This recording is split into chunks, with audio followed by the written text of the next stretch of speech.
Finally. I mean, thank you, Ali. This will cover decent equipment. Nothing exceptional, but it will do. Just promise to be careful. I've learned a few tricks. I'll be fine. Must you really fight? What is all this good for? For Father, Ali. I will save Shiring from Percy Hamley. But who's going to save you? With men like these, I'm afraid I'm already beyond saving. For victory! For victory! For victory! I see. I wish you the best of luck. I'll be at the marketplace giving Philip his part of the money. And make more money, I hope.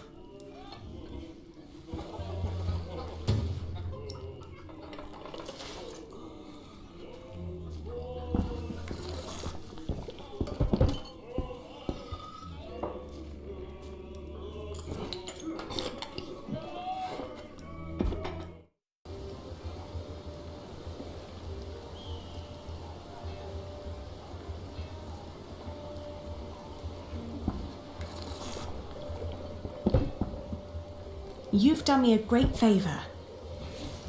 We are glad to hear it. Thank you for returning it.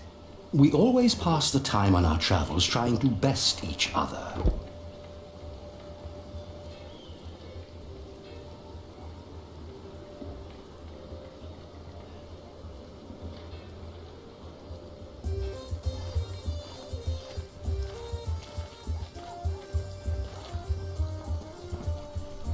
Our food is rotting. Our animals dying. Our home... Here. Thank you. It should be enough to keep our workers around until I have solved our problems with Percy Hamley. But Tom said that without stone and timber, we will have to stop construction in a month. You must speak to the Earl. Have you finished your business? Yes. Glad to hear it. Philip, I now understand why our market at Kingsbridge has had more visitors lately. Shiring isn't what it used to be. Steep taxes and strict laws have taken their toll on the town. Is that so? These merchants would give anything to do their business at another fleece fair, but there's none nearby. They need a place with fair taxes, one that can put those taxes to good use. Are you thinking of a fleece fair in Kingsbridge? Call in the monk and the woman he's with. You, impatient monk! It's your turn. The girl too. Me? What? Did you want me to come with you? No. We're not first in line, are we? Well, lucky you then. Get moving.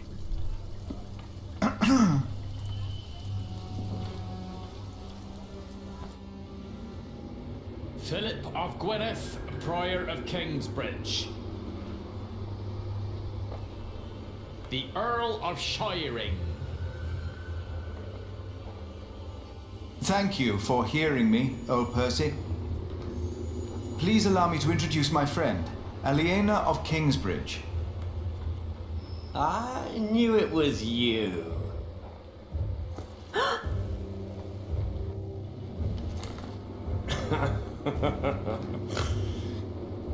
Oh, it doesn't sound like you missed me. I demand to talk to the Earl of Shiring. He has broken his word. You are talking to the Earl of Shiring. Bishop Wayland. The enemies of this earldom have taken Percy Hamley from our midst. Mother!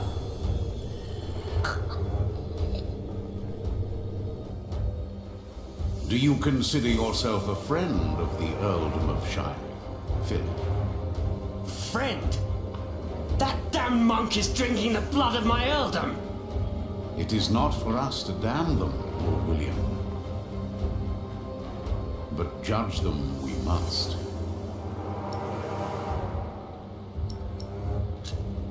What you are doing to the people of Shiring is shameful. Your father would have done well to teach you respect. The monk's a thief and so are you. And I don't take as kindly to thieves as my father did. Shiring will change. What crimes did we commit then? The king has never licensed a market in Kingsbridge. Your market is illegal, Philip. You are stealing my taxes by allowing my people to trade in your sorry priory, and you disrespect my authority! Is that true, Philip? I will talk to the king about this. You, your friends, and your brother have always played by your own rules. But not anymore. Francis? Where is my brother? He got what he deserved. Where is he? Tell me! Fracture for fracture, eye for eye, tooth for tooth. The days of Kingsbridge Cathedral are over. Now leave. The next time I will show no mercy.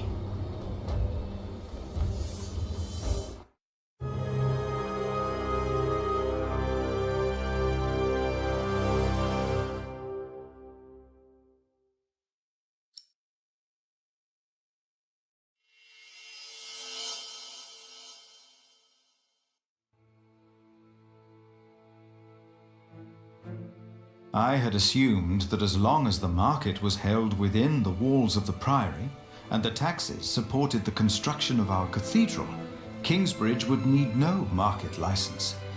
I had made a foolish mistake. Now I had no option but to call on King Stephen for help. And as Aliena suggested, I joined the knights on their way north to Lincoln.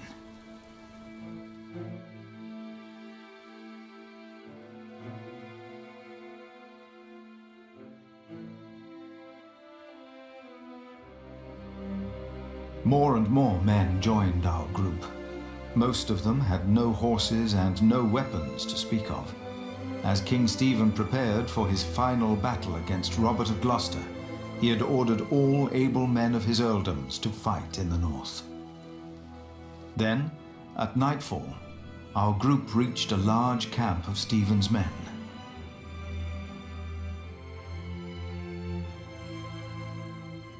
Many men asked me to pray with them. They were husbands, fathers, and children about to fight in a war that most of them did not understand. It was then that I witnessed Aliena's brother Richard shouting at a man. The man was in tears, saying he did not want to fight and begging to be allowed to go home.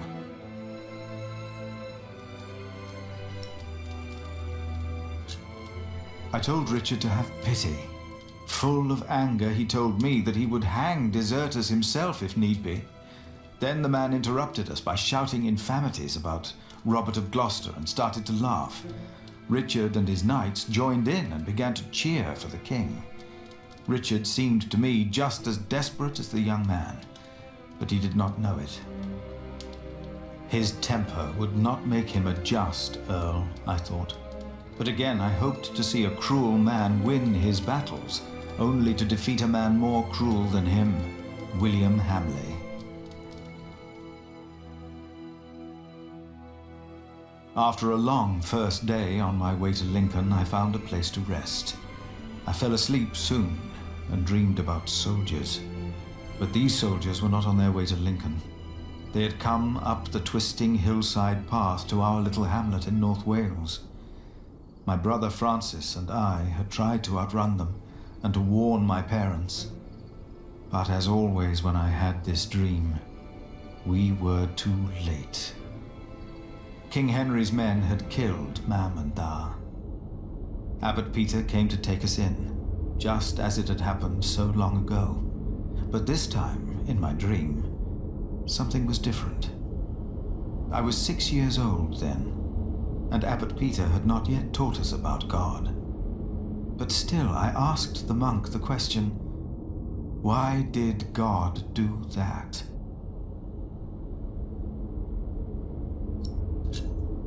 And then I heard a voice answering the question. And on the ground lay my brother, Francis. It was Bishop Waleran who had answered, and he took my hand to calm me. Then I realized his hands were drenched in blood. I awoke with a start. I had a very bad feeling about Francis. I told myself I should never have agreed to go and see Bishop Waleran for him. Now I had not heard from my brother in a long time, and after Waleran's remark the day before, I was sure the bishop had a hand in his disappearance, and that I would never see my brother again.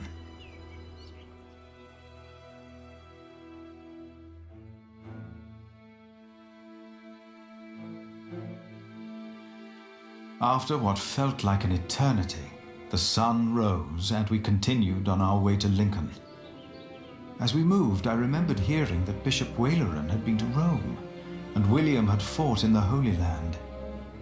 I told myself that King Stephen would eventually see these men for what they really were. He had to. And I tried to convince myself that God would make things right.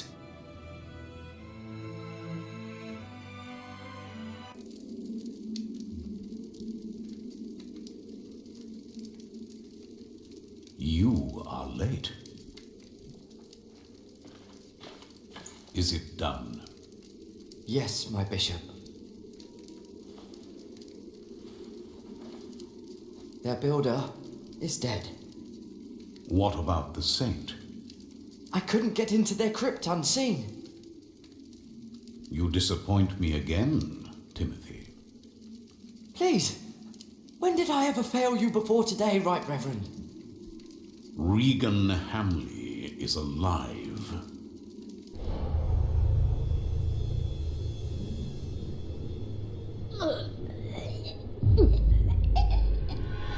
She didn't.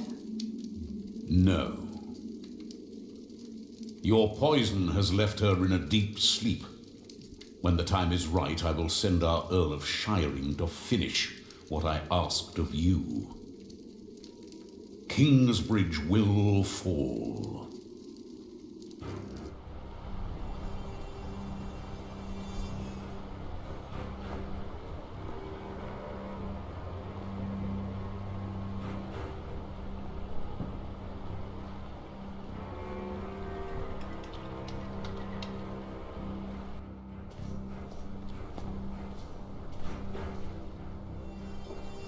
Hurry up, my friend!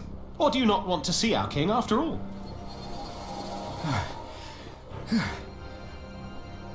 I fear I must. Then let's not waste more time.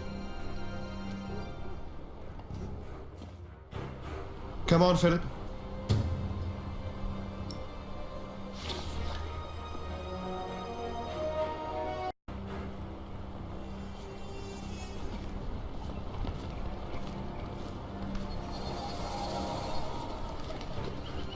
Where do we find King Stephen? Who's asking? Richard of Kingsbridge. I've heard of you. Good things, I hope. Maybe. You can go inside the cathedral. Where are all the knights and soldiers? I should go first. But this is a house of God.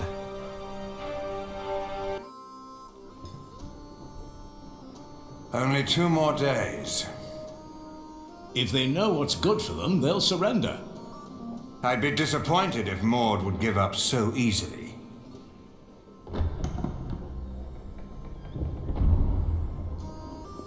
My king! You have my sword! Good! Who is that? Richard of Kingsbridge. Him. Now, what about those archers out there? Ah, Sir Richard, you made it. Had a monk to look after. You should visit our enemies, Father. They should be praying, for we'll cut their heads off. Yeah. Hear, hear.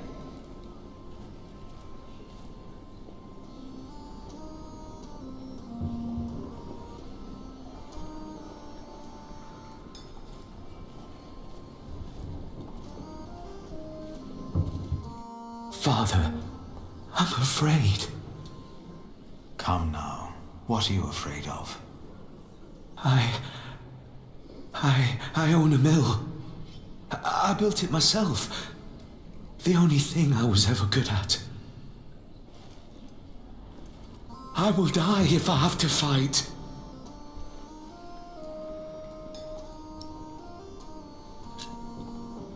Do you have a family? A wife. I can't go out there. I can't.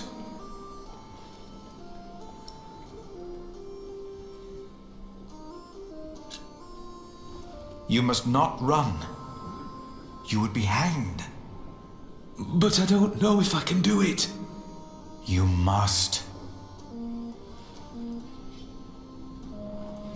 When we go to battle, will you pray for me, Father? Of course. Of course I will.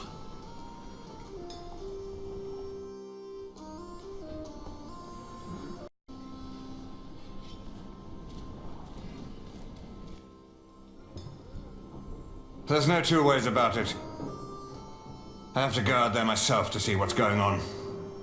My king, Ranulph's archers are only waiting for you.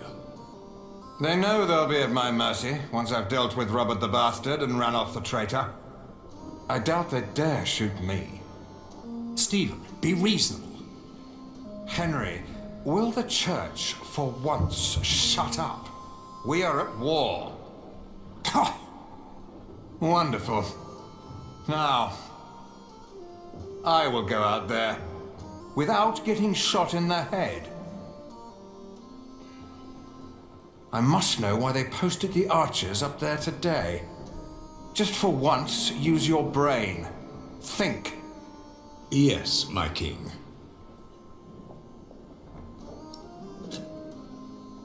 My king? You? What are you doing here? Have you come to atone for having your monks write that heretical book? No, my bishop. So you continue to doubt your bishops, your pope? Henry. How dare you show your face here? Henry! I told you I am not to be disturbed. This monk should be thrown into a cell. Maybe then he will see reason. What? Because he doubts your miracles? I have to admit, having someone walk over red-hot plowshares or putting his hand in boiling water to prove he's innocent is entertaining. I give you that. Stephen! But the monk is right, of course. There is a tendency that your miracles conveniently happen when the church needs them most. Whoever believes that to be a coincidence or miraculous deserves no place at my table. Philip the Prior. I remember you. I will make sure my brother won't arrest you.